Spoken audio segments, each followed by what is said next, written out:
Hi, and welcome to Cenario, your partner in mental wellness. Here on our channel, we share educational, insightful, and science-backed content to help you understand your mental health and take meaningful steps toward a more balanced life. If you're ready to learn, grow, and take control of your wellness journey, let's jump right in. So today, we're diving into a really compassionate approach to mental health, one that's all about helping you find your way back to who you really are. It's called Humanistic Therapy, and it all kicks off with a question I think we can all relate to. Yeah, we've all been there, right? Those moments where you feel like you're just drifting, or like nobody really gets what you're going through. It's such a common human feeling, but the good news is, it doesn't have to be where you stay. And that's exactly where Humanistic Therapy steps in. See, unlike some other approaches that might zoom in on a diagnosis, this whole philosophy puts you firmly in the driver's seat. It's built on this really powerful idea that you are the #1 expert on your own life. And it's all about empowering you to find your own answers. So how does that even work? Well, humanistic therapy isn't just random. It's guided by a few core values that act like a compass, helping you navigate your own inner world. So let's take a look at what makes this compass tick. Okay, these 4 values are the bedrock, and they really build on each other.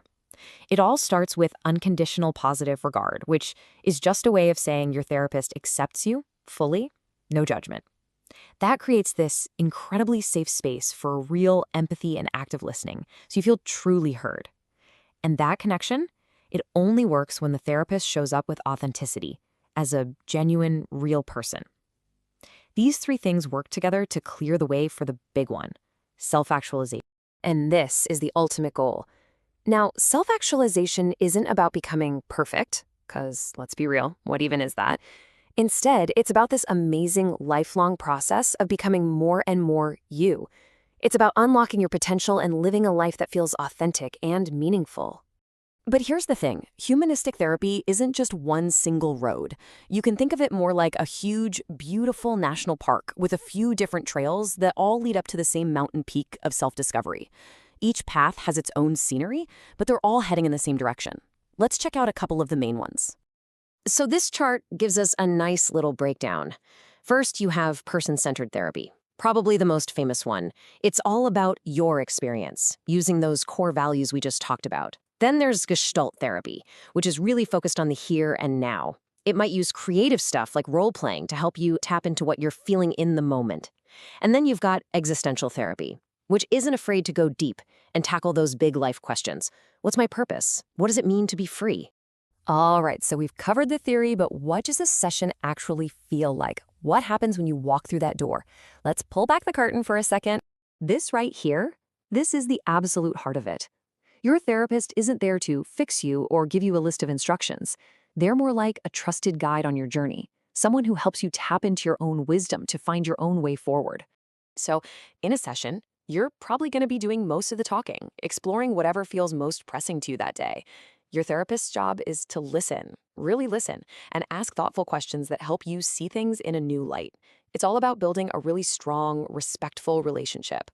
And sometimes you might even use other tools to help you explore, like journaling or maybe even art, to get at feelings that words can't quite capture. Okay, starting this kind of journey, it definitely takes courage. But the rewards, wow, they can be incredible. So what does the view look like from the top? What happens after all that work? Right. If you really invest your time and energy into this, what kind of changes can you actually expect to see in your life? Where are we headed? Well, the outcomes are usually pretty deep and they stick around. We're talking about more than just a confidence boost. People find they have a much better handle on their emotions, which leads to better relationships, a real sense of purpose. It helps you build the tools to navigate tough stuff like anxiety or grief with more grace. It's not just about feeling better, it's about becoming a more whole and empowered version of yourself. But just like any big adventure, you gotta make sure it's the right one for you. So how do you know if humanistic therapy actually fits with what you're looking for right now? A great way to figure that out is to compare it to another approach you've probably heard of, cognitive behavioral therapy, or CBT. Think of them as 2 different maps. Humanistic therapy is this broad, exploratory journey that you lead, focused on meaning and personal growth. CBT, on the other hand, is much more structured. It targets very specific negative thoughts and behaviors to bring relief. Neither one is better. They just have different destinations. CBT is amazing for a specific phobia, for example, while humanistic therapy is designed for that bigger exploration of who you are. So here's the bottom line. If you're looking for something more than a quick fix, if you're really ready to dig deep and explore who you are, what you value, and what gives your life meaning, then yeah, humanistic therapy could be an incredibly powerful journey for you. You know, this quote just nails it.